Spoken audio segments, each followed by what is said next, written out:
Hey, everybody, this is Ben Bowman and Alex Titus. Welcome back to another episode of The Oregon Bridge.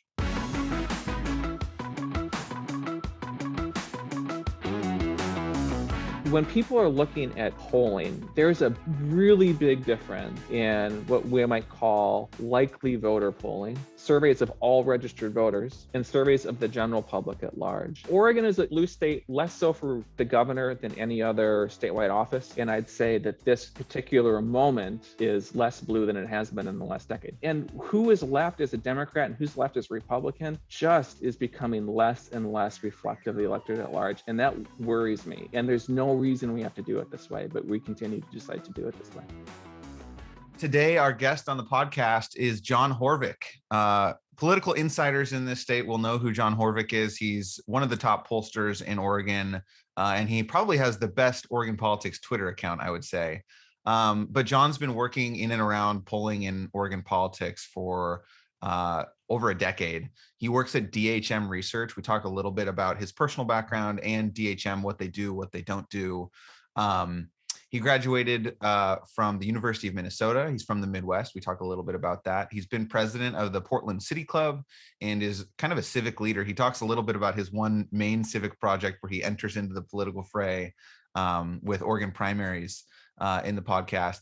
Some of the clients from DHM that you will know of or have heard of: AARP, City of Portland, City of Salem, City of Tigard, Deschutes River Conservancy, OPB, which we talk about the big polling from OPB, the Oregon School Boards Association, OHA, the Oregon Health Authority, and several others, news organizations, governmental organizations, etc. They don't do candidate work, so they don't work for Republicans or Democrats. They just kind of work for nonpartisan institutions.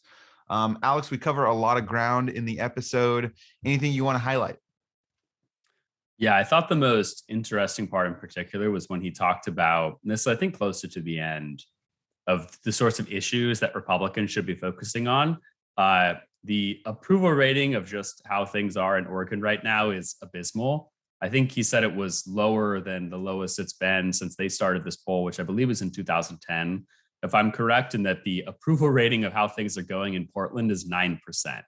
So yeah, I don't think any of the issues will surprise people when they hear those about, what voters care about, what they're looking for in the upcoming governor's race from different candidates. But yeah, I think that's should be a pretty clear path for the GOP to start adopting some of that messaging and running with it. We also talked a little bit about what Betsy Johnson means in the race, and I thought that was a pretty interesting section too, and kind of his take on that, which I believe, if I'm not mistaken, he basically says, yeah, it's probably pretty unlikely, but the avenues of kind of the voters that she's going for could make up for some sort of weird coalition at the end of the day. So that'll be interesting for everybody to see, of course, what happens there. But yeah, he brings some really good insight into this stuff. Totally. The way to think about this episode is we have the first section, we talk about his background, then we have the first section where he kind of explains polling as an industry and a practice and how to think about it. What's a good poll? What's a bad poll for people who are not experts like us. And then the second section is really about Oregon and what the latest polling says about the political climate, governor's election, what Democrats should do, what Republicans should do. So I think a lot of people are really going to enjoy this episode. John is incredibly knowledgeable and is sort of encyclopedic with his ability to recall polling results from different polls that he's done. So it's an awesome conversation, and I hope everyone enjoys it. Titus, make a plug for subscribing and supporting before we jump in. Well, definitely go and check us out on YouTube. We will have a custom YouTube page at some point because we're almost at 100 subscribers. I believe we're at about 90 right now. So we need 10 of you to go today and subscribe to us on YouTube. We'll put the YouTube link in the video. You can also just type in Oregon Bridge Podcast and you'll find us that way. And then please make sure to give us 5 stars on Apple Podcasts or Spotify or whatever platform that you use so we can keep boosting the pod. But thanks again for listening. And we have some really special episodes coming up. So we're excited to release those as well for y'all to have soon. All right. That's it, everyone. Enjoy the episode with John Horvick. John Horvick, welcome to the podcast. How are you doing today? I'm doing well. Just came from a focus group and good day for public opinion research and to talk about it. So speaking of, I was looking through your background and I guess my main question was, did you always want to be a top public opinion pollster, or is this something you stumbled into later in life? I think you've been at DHM for like, what, 10 years now or something like that? Yeah, going on, it's closer to 15 at this point. So I don't think, certainly, that when I was a kid, like, this wasn't something I thought about. I was going to be a second baseman for the Minnesota Twins, I hope. And then when I was went to college, I was a sociology student and was, stats and all that sort of stuff. And so, like, social science research was what I wanted to do kind of back in the day. I certainly wouldn't have understood that this was a career option. I wouldn't have been able to define like what I wanted to do is this. I think I probably wanted to be an academic. And I actually did go to grad school I was going to track to get a PhD in sociology. Oh, wow. And I didn't even make it to finish my master's degree. I was a failed graduate student. I got my undergraduate in sociology at the University of Minnesota after spending most of my time at Nebraska, and then went back to Nebraska to enter grad school. And I worked in something called the Bureau of Sociological Research, which essentially is a little kind of public opinion shop for academics at the school and some public agencies. And so we were doing survey research, not of exactly what I do today, but we were helping design questionnaires and help field surveys, doing a little bit of qualitative focus group research for some projects. And so I got to touch that there. Going for me, and everybody's different, there's certainly a lot of smart people who go from undergrad to grad school and have smart questions and like understand what they should be doing in the world. That wasn't me at all. I was at a total loss in graduate school. I had no idea what was important or what questions to ask or what it would be mean, to get an answer. I had just no conception of that. And so I ended up leaving grad school, and I had some intention of finishing it once I came up to Portland. But that didn't stick. So how did you make the transition from Midwest to West Coast? Well, it was at a point in my life where I wanted to just do something different. I was, as I said, kind of grad school wasn't working for me, right. And wasn't exactly sure what I wanted to do. And I was free. I could do, whatever I wanted to do. And so I looked for a place to be first. One of the things I did enjoy about my academic studies in school was I was very interested in social capital and Robert Putnam and Bowling Alone and all that sort of stuff, if you're familiar with it. And great book. One of the things he talked about was, communities, places that had higher levels of social capital. Now, Portland stuck out as a place that did, and that was something that was attractive to me about coming to Portland. I was sort of thinking I could go East Coast, West Coast, North, South, but all sorts of things sort of led me towards Portland. Huh. And I came out here sight unseen. I'd never been here before. Didn't have connections, didn't have a job lined up, but it had lots of attributes that I was looking for in a place to be. Relatively affordable. It's 2003, so relatively affordable at the time. I had good public transit, which was important to me as someone without much money. A place where it had a reputation to be civically engaged, and it wasn't the Midwest. And I have no ill feelings with the Midwest at all. I have very strong sort of in my heart for both Minnesota and Nebraska, where I'm from, but I was just looking for something different, and it's something different. So that's how real quick before Alex, you jump in. So are you at the place in your life where Oregon is home, you're an Oregonian, this is it? Or have you been tempted over the last few years to venture back to the Midwest or somewhere else? No, this is definitely the place for me. I love it here. I really do. And I've been so fortunate to end up in the job that I have for lots of reasons we can discuss. But one of the great things about it is I really get to understand, or hope to try to understand, a place. It's people, it's geography, it's bounty, and I really do love it here. And not only do I like to be able to talk to people here, but God, Oregon is big and beautiful. Whether you go to the southern coast or the Wallowas, or I love Steens. I love Steens Mountains, heading down there. It's great. It's great. We're just really, really fortunate to be here. Now we got some problems, and people are upset about how things are going, but we'll get to that too. Yeah. But the big picture, gosh, I just couldn't really imagine a better place to be than here. Cool. Yeah, we'll definitely get into that shortly. But so tell us about DHM, which from my understanding has been around for either 40 years or over 40 years at this point. What does DHM do? What's the type of work that you do, and who are the sorts of clients that you work with? Sure. So it's a public opinion research shop, and it has been around for 40 plus years. It was founded by Adam Davis and Tim Hibbets. So the D and the H, and then another partner came around, Sue Midge Hall, now Sue Embry, but that's the M of THM. They sold the company about a year ago now, but I started with DHM, started doing some work about 13, 14 years ago. It's an independent, nonpartisan public opinion shop. This is my spiel that I give, but especially when we do focus groups like I did this morning, I like to say, it's our job to ask people what sort of communities they want to live in. And, I think that's a good line, but actually, like, I feel it in my heart too. That's what a good public opinion researcher does. But I say nonpartisan, meaning it's not that our clients don't have positions, and they could be conservative or liberal positions. It's just we don't potentially seek out just one side or the other. And I don't mean that as a negative towards shops that do. There's really excellent Republican pollsters out there, or Democratic pollsters. This just isn't the space that we fill. Part of the reason is that, to answer your question about clients, we do a lot of public sector work in cities, counties, states. And we've just always felt that in order for us to have the credibility with public sector decision makers and their constituents, that it is better for us not to be, predominantly or exclusively working with one side or the other, whether that be Democrats or Republicans or liberal conservative advocacy groups. Now, we have lots of clients who tend to be more conservative or will tend to be more liberal, but we just don't exclusively choose work on that. We don't have work not to have conflicts of interest with our clients, but just not on sort of ideological perspectives, but on issue things. And so a lot of our work is public sector, and then a lot of our work would be advocacy organizations or business or associations. It's all public policy focused though.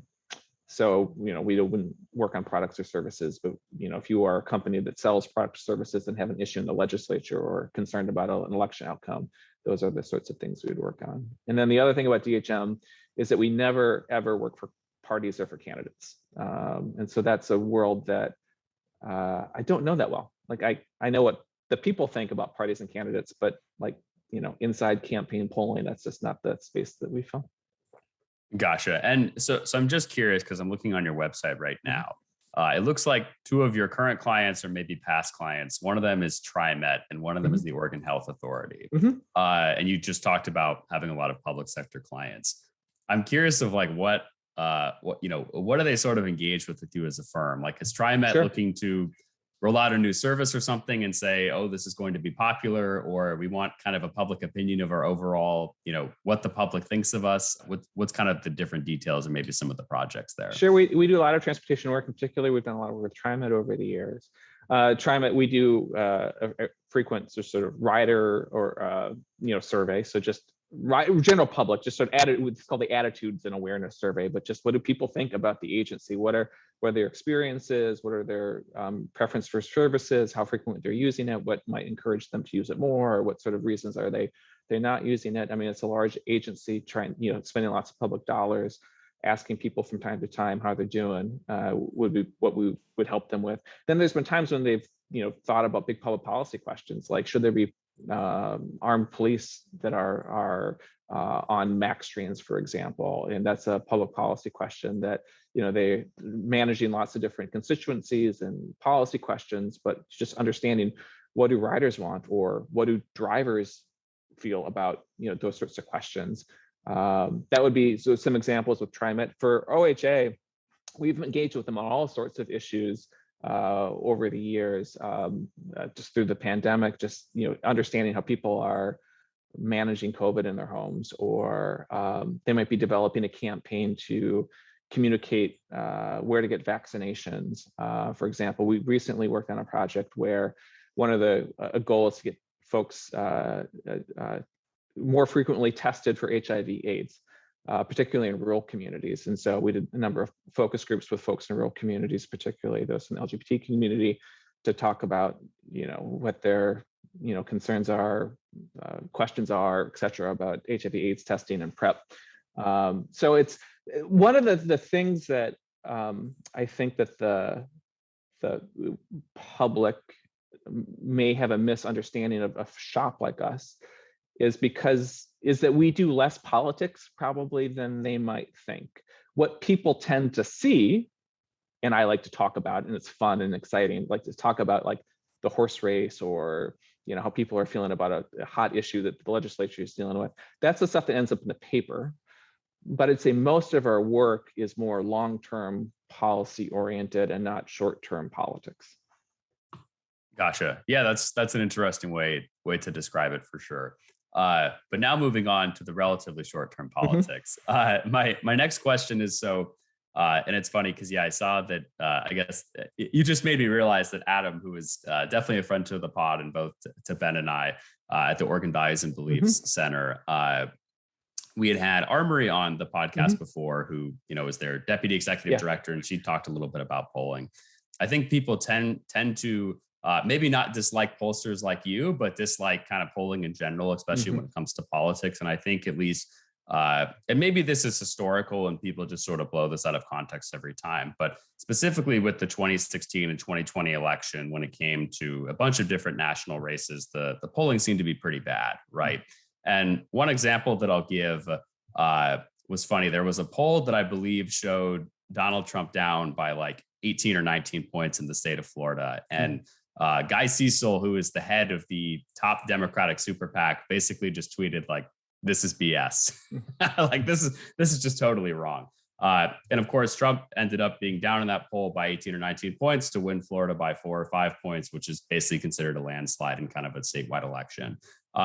I'm kind of curious, just from your perspective broadly, of like what went wrong kind of with those different polls. And then also, did that cause you to update any of your firm's methodology or kind of how you take different samples, different results, different groups and things like that? Yeah, it's a really big question. It's a really important question. And I'll try to walk through some of the different ways that I think about it. And I think that a consumer of public opinion research might want to think about it as well. First, I've polled on pollsters, and we're rank about where used car salesmen are above Congress, but so I understand sort of where we stand, and there's lots of things wrapped into that, including usually the accuracy of polls. So I'll admit I have a bit of a defensive sort of reaction to 2016 and even 2020 sort of polling, because on the one hand, it was some of the, like, on average, some of the worst that we had seen in the last several decades. And let's as an industry, let's acknowledge that, like, there is something that didn't meet the standards that we would set for ourselves, right? So I don't want to not acknowledge that. On the other hand, sometimes I hear when people complain about polling is that we should do away with it. Now, sometimes it's said directly, or sometimes that's sort of, I think, implied by what they say. And I just sort of wonder, and then replace it with what? And like talking heads with feelings. Yeah. Like, right? What is worse than pollsters is CNN commentators, probably. Right. So there's that part of me. And the other part is me. In 2020, there is definitely individual polls that were way off. I'd say collectively, so the average polling error in the national election, I forget what it was now, let's say it's 3%, 4%, whatever it was, so in that range. If you would tell me that we can estimate what Americans are going to do within 4 percentage points on a Tuesday in November during a pandemic, when we've changed all the laws about how we're going to get people to cast a ballot. Not bad. Part of me is like, come on, man, like that ain't so bad. One of the there are definitely some, if you look at the state races, some states did really well and some states didn't. And one of the sort of the head scratchers for me, and still, is a lot of the explanations about what went wrong in, say, 2020. Some response bias, the types of people would take the survey versus the type of people that wouldn't take it, or education sorts of issues. That was kind of the 2016 explanation, is that pollsters didn't account for education. And there's probably some truth to that. But what I always just look at is like, okay, Minnesota, the polling was pretty good. In Wisconsin, the polling was pretty bad. Now, I grew up in Minnesota, and there are definitely differences between Minnesota and Wisconsin, but it ain't that different. Like, so what's the explanation that you got for Minnesota being good and Wisconsin being bad? And I could say things, but and like the industry has wrestled with some of these things, but I think it's pretty difficult to pinpoint a specific explanation. So there's that. And then just like methodologically, we deploy lots of different quantitative methods. Well, lots, that's maybe an exaggeration, but we do certainly do live and interview telephone calling still, but almost all of it now we mix in text messaging as well, where not that people take the survey via text message, but they are invited to take the survey via text message that they can take it on their smartphone. Or they could kick it to another device. We're doing more and more online surveys as well. There's differences in how you reach people. But you have to reach people with different modes nowadays. Just some groups of people are just going to be more or less likely to participate the way you reach them, and you gotta work to try to account for that. The other thing is, and this is me rambling a little bit, but when people are looking at polling, there's a really big difference in what we might call likely voter polling, particularly as we get close to an election. Surveys of all registered voters and surveys of the general public at large. And it's that first one, what a likely voter is it's not guesswork, but there's lots of assumptions that are built into it that we don't know for sure whether we're right or wrong until election day. And we all have our sort of secret sauces and our sort of preferences about how we do it. But there's no one right or wrong answer, which is very different. When you're doing an all adult survey, for example, you know how many 18, 29-year-olds are, you know how many women there are, you know how many people with college degrees are, and that's easy to get right. But how many people are going to show up on an election day is much more challenging. So one more follow-up on the polling industry, and then we'll move to Oregon. For regular consumers like Alex and I of this kind of information, what would you recommend to folks like us to try to determine whether or not a poll is good or bad, or whether a poll will tend to be accurate? I mean, is there a certain methodology or a sample size minimum, or what kind of factors should we be considering when we're trying to figure out if a poll is reliable or not? The things that I would look for, there's a lot of confusion about sample size, which we're not going to do a stats class right here, but like I could say a million times like how a representative sample can be reflective of the larger population, and it's just not going to stick. But so I encourage people, take some stats class, do some work, but sample size matters, but not in the way that often people think. The confusion people have about sample size is that your accuracy of your poll and how big of a sample is, and then how big your universe is. A 400 sample survey is just as accurate in Portland as it is in Oregon as it is in the country. And that's just, the math works that way. And it's hard for people to get their head around. Really what I'd look for is how transparent the survey is. Like, what's being reported? Do you get to see the questionnaire? Do you get to see the demographics? It's those things that I would be looking for, as much as who the firm is or what the methodology is. Who do they talk to and what do they ask them? And if you can't see that, then yeah, you should naturally be skeptical. That's helpful. Okay, so shifting to Oregon. We talk a lot on this show about how Oregon hasn't elected a Republican governor in decades. The legislature for the last decade has been controlled solidly by Democrats. And so that leads to a perception sometimes of Oregon being considered a deep blue state, and that Republicans don't have a chance here. Before we get into the unique dynamics of the upcoming gubernatorial race, do you think of Oregon as a deep blue state? Or do you think that based on the data and information that you're seeing regularly, it's a more complex picture than that? Particularly, we look a lot at like NAVs and the rise of NAVs. Does that impact whether or not Oregon's a quote blue state? I guess I'm just curious, how do you view Oregon's politics? Well, yeah, we're a blue state, or at least we have been in the last 20, 40 years. I mean, you just look at the presidential races and how sort of the margins have been there. You look at Democrats have won all but 2 statewide races since 2002. They have supermajorities in the legislature. It'd be hard to define anything Oregon other than a blue state. So I'd start there. There are nuances though that are important to be paying attention to, particularly I'd say at the governor's race. If we look at statewide elections over the last couple of decades, the average since Kitzhaber had the blowout in 1998, right? I think he won 35 out of 36 counties in 1998. When you look at elections 2002 to 2018, or Democrats have only won those governor's races by an average of 5 percentage points. They haven't got over 51 percentage points. They've been held under 50% 2 or 3 times in those races. So it's not like they've been running away. Alek says a 5% margin is a landslide. We all have our own definitions of a landslide, but like it's not by 10 points, it's not by 15 points. Just the margins have been pretty narrow. So we're probably going to be getting to 2022 and just maybe to preview sort of my ways of thinking about it. Yeah. I reflect back on 2010. So like if I'm looking for comparable sort of dynamics, like how does 2022 compare to something that we can look to the past on? And I'd say 2010. In 2010, the right direction number for the state was around 30%, give or take. I don't have the numbers in front of me, but that's about what it is. Right now it's about 24-ish% or lower.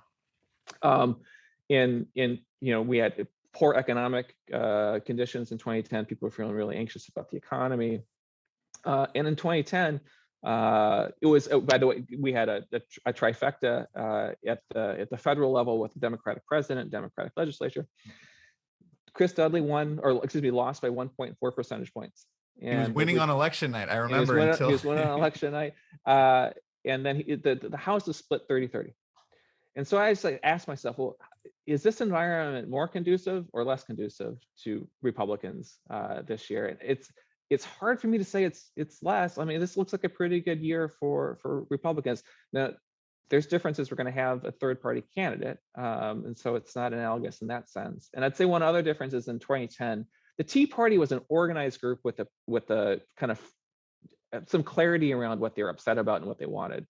That's less clear to me today than it was in 2010. But I'd say Oregon is a blue state, less so for the governor than any other statewide office. And I'd say that this particular moment is less blue than it has been in the last decade. No, that's really interesting, and I want to get into that in just a second here. But one question I did want to ask is, how should we think about non-affiliated voters? And part of the reason I ask this is because it seems like there's a media piece or a think tank piece all the time that says, Americans are becoming so disillusioned with political parties that they're leaving them in mass, and the number of independent or non-affiliated voters is dramatically increasing. At least from my understanding of polling, which is somewhat, I have worked for political groups before. I was involved with some polls, is that just because someone is an independent or non-affiliated, most of those people are not actually independent in the sense of that, they come down to election day and they're really thinking, am I going to vote for the Republican? I'm going to vote for the Democrat, Libertarian, or whatever. Many of them have just kind of chosen to be out of the party process in general, but their voting habits are still pretty consistent. Just kind of curious from you, one, is that generally right? Obviously, that was a pretty broad stroke, but just kind of, is that generally correct? And then two, just how should we think about the number of people, because the NAVs seem to be increasing from my understanding as well, especially within Oregon. Yeah, so try to provide a few different ways, at least I think about it. One is what we've seen is people's perceptions of the Democratic Party and the Republican Party have been declining, right? So it's just more and more negative about the parties. And with that, if you're some rise in people defining themselves as independent or non-affiliated, but if you push people, to your point, Alex, if you push people, well, do you tend to lean one way, Democratic, Republican? The change hasn't been that great. You can see some different polling. I think in the last 2 or 3 years, we see more sort of negativity towards the Democratic Party. Well, really the last 18 months or so, and some of that is national party dynamics. But I think it's not that people are becoming more independent. It's that they're feeling more negative towards the major parties, and so they don't want to be affiliated with them. Now, with that, if you become more negative about the parties, you tend to become more negative about both parties. And if you're sort of a left-leaning person, but you don't feel like a Democrat, but you really, really dislike the Republican Party, like you still only got one place to go, and the reverse is true as well. And so you can have a rise of independents because they feel more negative about the parties. But if you really dislike the parties, like you're not going to vote for the guy that you really, really dislike. If hopefully that makes sense. So that's one piece. Now that's nationally, a sort of like big picture. In Oregon, the story is a little bit more mechanical. We register by party in the state. That's not true in a lot of states. We have closed partisan primaries here. You choose a party if you want to vote in the Democratic Republican primary. With non-affiliateds were rising at a pretty fast clip before we instituted automatic voter registration. Right. But automatic voter registration was fuel to that fire. And now we see, if you watch on YouTube, you can see it, but like the hockey stick sort of curve up with non-affiliated voters. Because what we do is, if you show up at the DMV for the first time and you get registered, you automatically register as an affiliated voter. Now you can then choose to become a member of a party, but about 85% of voters aren't doing that. And are those folks voting? Well, to some degree. So if you look at turnout among eligible voters, has been increasing since motor voter, right? So that there is some margin of those, some segment of those voters are in fact getting those ballots and turning them in and probably wouldn't have otherwise. So some, a lot of them aren't. I think regardless if they vote or not, getting people the ballot's a good thing. That's my take. Other people will have a different take, but that's what we're doing. So we've set up a system that is going to, by default, the automatic sort of voter registration is not affiliated. Most people don't care that much about politics or Right. think about it just as they maybe get their ballots and they just aren't plugged in. And so non-affiliated voters as today, are the largest group of voters in Oregon. It's over 1 million voters are now non-affiliated. Wow. And because of our motor voter and automatically defaulting people into non-affiliated, what can we say about them? Less and less, because people are just falling into that category, not because There's no commonalities. There's no commonality. Yeah. If you do a poll, and you say, do you agree or you support something or oppose something, agree or disagree, and if Democrats are on one side and Republicans on the other, non-affiliated as a group will almost always fall in between. But that's because on average, like they're in between of where the partisans are, not because of any individual non-affiliated voter is particularly moderate. What we tend to see with non-affiliated is that they pay less attention to politics. Their positions on issues are less ideological, and they're less committed to them. I do think that most tend to vote Democrats and most tend to vote Republicans, but there's enough of them out there that either getting them to show up or getting them to change their perspective on something is that, it definitely can have an impact on an outcome. Interesting. Yeah. So maybe it's a little bit more optimistic than, or at least in terms of swinging voters, that I had put it before. I think that they're more gettable. The one other thing I'd say about non-affiliated voters is that they're young. And part of that is because of, I think, how young people are feeling about partisan politics, and part of it is just they're the most likely group of people to, be engaged with the DMV for the first time and be getting registered. And this has been my issue now for, I don't take very many strong positions, at least publicly, but I do on this particular issue. Only 25% of voters are registered Republicans, and they're old. Only about 35% of Oregonians are registered as Democrats, and they're old. And they're white, they're homeowners, they tend to be more educated. They're just not like the rest of the electorate. Yeah. And in Oregon, our close partisan primaries mean everything. I mean, Ben, how many challengers do you have in your primary? None. And you're one of those districts. And so it's like the primary is what's determinative in so many of these races. And who is left as a Democrat and who's left as Republican just is becoming less and less reflective of the electorate at large. And that worries me. And there's no reason we have to do it this way, but we continue to decide to do it this way. If folks are interested in that idea, you should listen to the podcast with Katherine Gehl. I don't know, John, if you followed her proposal, what's happened in Alaska with the Final Five. That seems to me to be a better solution than just simply opening the primaries, because she walks through the mechanics and why she thinks that shifts behaviors of politicians. Does that resonate with you, her proposal? It does. I'm open to different solutions. I worked on the top 2 primary in 2014. we got slaughtered, destroyed. right? So that's probably not the solution for Oregon. I'm open to other solutions. What we're doing now is unfair. It's not sustainable, and it should change. So circling back to something you said earlier, and I actually just checked one of your tweets. You were almost right. You said 30% in 2010 disapproval, which it was 31. You clearly got the numbers top of mind.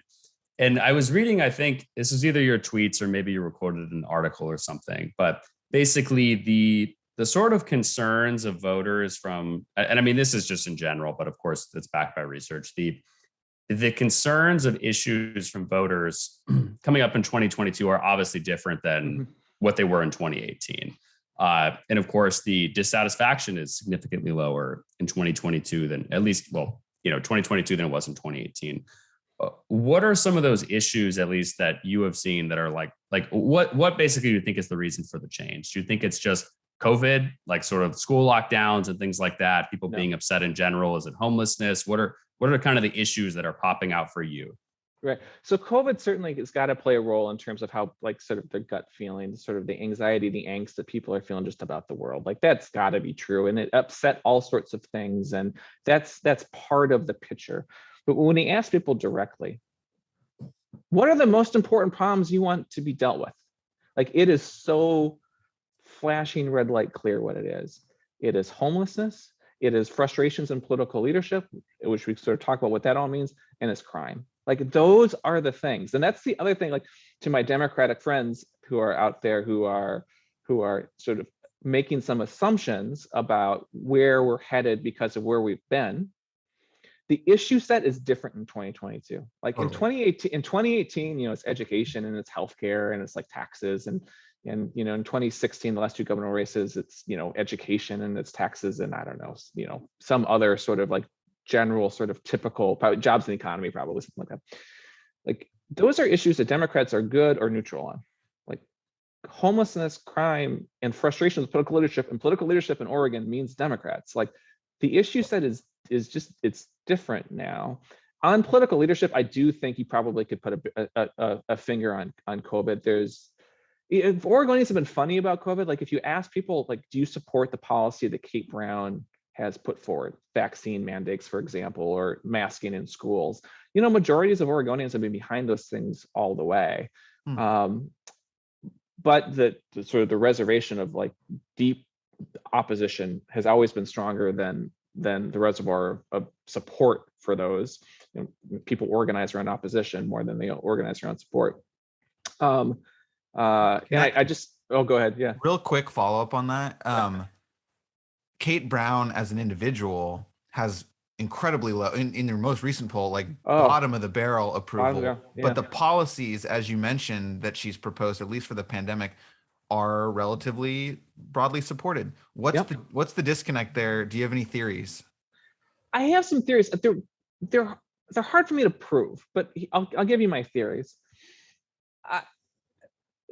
This is kind of my own way of thinking about it, so I'm not sure if somebody else would kind of get to the same conclusion, use different words. But I think early in the pandemic, there was a rush to say follow the science or not politicize things, and that's fine as far as it goes. I'm not an epidemiologist. I'm not in charge of the decisions. I sort of get that sentiment, and I also get the sort of notion that people don't like politics. But my thinking now, looking back, is that we needed, and this is the word that I'm not sure is right that other people would use, but we needed more politics in COVID response. Not in that it should have been partisan to try to get a partisan advantage, but people should have felt more like they were heard if they had different opinions, that they had an opportunity to engage about how to manage these different values and different needs. And I think a lot of in Oregon, even if people felt directionally we were making the right choices, a large group of people just felt like that they just weren't heard, weren't included, weren't listened to, and it's had long-term impacts. And then also Oregon just kept around the policies longer than other states. And from an epidemiological perspective, other people can sort of weigh in. I'll just sort of say Oregon's health outcomes have been better than other states. but she hasn't gotten much obvious credit for that. We don't know the counterfactual. So if deaths were higher and hospitalizations were higher, maybe things would be different. But that's sort of my take. Like I don't think we needed more politics in the sense that we needed more like partisanship or partisan advantage, but we needed more people to feel like that they were part of and heard around these difficult decisions. And the fact that they didn't feel that way, I think, made them stop listening to the governor. Interesting. Speaking of the governor, everyone's talking about the three-way nature of the governor's race in 22. It's so funny because Alex and I talk to people on both sides of the aisle, and most people don't want to talk about it publicly, but privately, there's this is totally anecdotal, but there's people who have very strong belief that Betsy Johnson's participation in the race makes it certain that a Democrat's going to win. And there's people who feel certain that Betsy Johnson being in the race means this is the best chance for a Republican ever. Fewer people who say that they're confident Betsy Johnson is going to win, although with her fundraising numbers, that's becoming increasingly plausible to me. I'm curious how you're thinking about what the three-way nature, and with Betsy Johnson as such a unique figure in Oregon politics, what does that mean? How are you thinking about that dynamic? I start from the place that independents don't win. I mean, as a general rule. I mean, obviously there's exceptions. Bernie Sanders is a senator from Vermont, and Angus King, a senator from and previous governor of Maine too, right? Yep. So it's not like independents never win. Oregon's had one independent governor in its history. I will note that that's the sort of election that I've pointed to, the Julius Meyer, I think. Yeah. The following cycle, there was also a three-way race where the Republican Party split, and one of the Republicans ran as an independent. They split the vote in the Democratic one with about 38% of the vote. So there's can work both ways here. I mean, I have notions about the impact of Betsy Johnson, but I'm gonna just say have a lot of humility. Oregon just doesn't have experience with this sort of race, and I don't know. With the things that I've been paying attention to is just like, what does Betsy Johnson seem to think her path is? She's she's a smart person. She's a good politician, surrounded by smart people who are good at politics. And it seems to be, she thinks the path is to win more conservative voters, non-affiliated voters who are frustrated with the way things are going, than to try to carry over Democrats with her. I just think rhetorically, the positions that she's taken so far, she's taken positions have been more aligned with sort of the center right than trying to win over Democrats. So that's where I'd look to see what her seems to be positioning herself. Right now, what I think is happening, to the extent that anybody knows who Betsy Johnson is outside of people who listen to this podcast, is that as an example, I haven't looked today, but recently you go onto our website, and if you wanted to learn about Betsy Johnson's positions on an issue, good luck, because there was there was no link that said what her positions were, her priorities were, or her policies were, and that's probably smart politics at this point, that she is sort of an empty vessel where people to fill in their hopes and dreams and their frustrations with the current system. I probably share the same skepticism that a lot of people do. Like, will Democrats vote for someone who left their party, who's supportive of timber unity, is funded by rich corporations? Like, I don't know. It doesn't seem like it to me. And so I do have a question on that. Yeah, so yeah. The theory of the case for an independent candidate, and Betsy Johnson in particular, is that Democrats, and particularly Democrats in Portland, are so disaffected by Democratic leadership on homelessness, drug addiction, crime, that they'll entertain another option.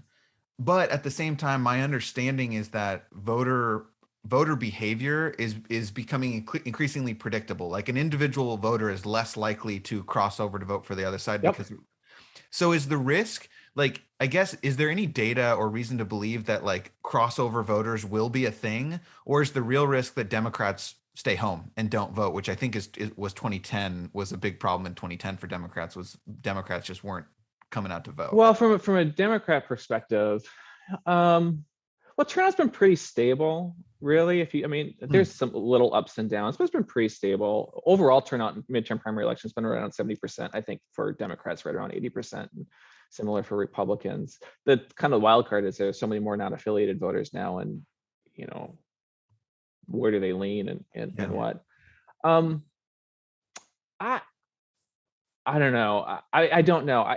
The one observation I have that I think is from a place I sit where I get to talk to a lot of smart insiders and sort of little politically engaged people and talk to a lot of people who just aren't involved at all, is that I think the people who know Betsy Johnson really like her, impressed by her in a myriad of different ways, and then translate that in how she's going to do with the public. And it may translate. It's just, I don't know. People do not know who she is. And she's going to have a lot of money to spend on herself. But a lot of the things people are also going to be hearing about her for the first time are things that Democrats are saying about her. Right. And things that Republicans that are saying about her. Yeah. And we'll see. I just, 2022 is exciting for all sorts of reasons. We could game it out. I'm just going to say, I don't know. I don't know. It's not obvious to me how this plays out. And those who say that they got to figure it out are wrong. Are probably wrong. Alex.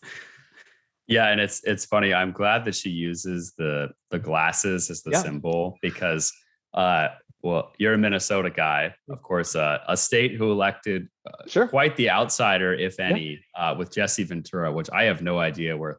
I know he was part of the Reform Party with Pat Buchanan. That just literally makes no sense politically to me at all, how that even happened. But American politics can be crazy. but yeah, curious to see how that kind of plays out. The final question I did want to ask is, and I can't reference the exact poll, so maybe you can help clarify for that too. But Ben had sent it to me, and one of my other friends had as well, that basically there was a poll showing that in the governor's race, at least, it looks like Republicans have a pretty good chance this year, basically to be able to beat the Democrat. Curious if you were, of course, give advice to GOP candidates as a nonpartisan pollster. What does that path look like for a Republican? Like, is it talking about those issues like homelessness and crime and things like that? Because personally, that's been something I said that Republicans should have been talking about for quite some time. The homeless issue has just gotten significantly worse in Oregon, at least in my opinion, both from a numbers perspective, but also just you see it a lot more. And obviously crime rates are out of control. In Portland, when it comes to homicides and violence and gunshots, are those kind of the issues you would say, yep, like that's what voters want to hear. That's what the GOP should run on, or does that also not kind of hit the full picture? Yeah, I absolutely think that those are the issues that they should run on. And then they should downplay some of their more, I'll say, Trumpist sort of attitude and sort of presentation, and win the primary if you got to win the primary, but stop talking about voter fraud and so issues that surround that. In 2010, I don't have the numbers in front of me, but in 2010, the right direction number in the city of Portland was about 57%, something like that. Right now it's about 9%. Whoa. Now a Republican is not going to win the city of Portland, right? But there are a lot of voters in Washington County and Clackamas County. In Washington County, it's really been turning blue, but I don't think that that's locked in right now. And so I would be really thinking, like, how do I lock into sort of the concerns about what a Washington County or Clackamas County voter is going to care about? Do what I need to do to hold on to my folks in other parts of the state, but where can I win majorities in Clackamas County, and at least kind of fight strong or at least win a plurality of a three-way race in Clackamas County and fight strong in Washington County. And the issues that are going to resonate there are the ones you just talked about. Is just deep frustration about our inability to deal with homelessness, deep concerns about the rising rates of crime, and you got to present a vision of a functioning government. That deep sense of political leadership is real, and so like those would be the issues that I would think of advice to Republican candidates that I would focus on those. That's where the voters are right now, and I think that they have, if not winning policies, at least they have the ability to say that the current Democratic leadership has failed on them, and that's going to resonate. I'm calling an audible because we're not letting Republicans get free advice without Democrats getting free advice too. So if you're a Democrat running in this context where you can't really blame the Republicans for the problems, at least not in Oregon, is the case that you make that you have ideas and vision to solve these problems, or do you say the alternative is just so crazy that we can't afford? What would you recommend to Democrats running in this context? Yeah, part of it is disqualifying the other side, right? Just to say that for this, that, or the other reason, they are and frankly, there's some Republican candidates, if they won the primary, that's going to be easier than others. Right? Yeah. A lot of it's going to be try to reframe what the issue is in this election. I think that's going to be very difficult. But if you can make this election more about, say, education, healthcare, environmental issues, like, I think Democrats do pretty well on housing affordability, which is separate, is an issue from, say, homelessness. Right. So maybe some pocketbook issues to help families deal with rising costs. Those would be, if the campaign is about the sorts of things that I just talked about, homelessness, crime, political leadership, Democrats in a lot of trouble. And so the more that they can pivot towards making this election about, on territory that they feel more comfortable on, that's going to be better. One thing I'll note that education is just falling off the list of voter concerns. It's one of those issues where we ask about it directly. You concerned about, not concerned about it. We'll still get answers. But when you ask people, tell me the things that you care about, education used to always be one or two, whether they're talking the state, the local level, and it's just not now. Interesting. Probably a number of reasons for that, but that's like a warning sign, I think, for Democrats of just where voters are at, that they're, one of the issues that they tend to dominate on or have dominated on, it's just not salient for voters right now. We have a hard stop at 11:30 now because it's going to kill me, but we've got you here, so I want to squeeze a little more out. The political leadership issue is really interesting to me. When voters are identifying political leadership as one of the top issues in the state, what do they mean? What are they identifying as a problem, and what does a solution to political leadership look like in voters' minds? Yeah, it's if you are, for most people, it means the governor. For most people, it means the individual governor, executive leader who they can identify, maybe who they'd recognize in the street or recognize on the news. If for a primary voter, there's going to be Democrat primary voters who are really upset about Republican walkouts. But for sort of a general electorate, kind of typical person, they're not paying much attention to the legislative level.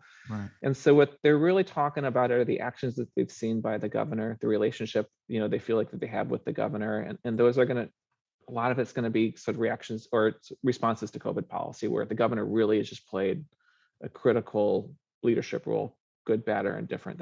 She's identified with that. Politically, it's about the governor. It's about the governor. So there's no real solution to nothing that a candidate could offer to that. They're like, voters will know it when they see it, basically. I think that there could be some exceptions. Like, I do think that Joe Biden, when he ran 2 years ago, that he was offering unity and sort of back to normal, like, but he got to run. He got to be the other guy. Right. Thinking from a Democrat perspective, I kind of wonder if some Republicans could probably do that better than others with this crop. I think. Totally.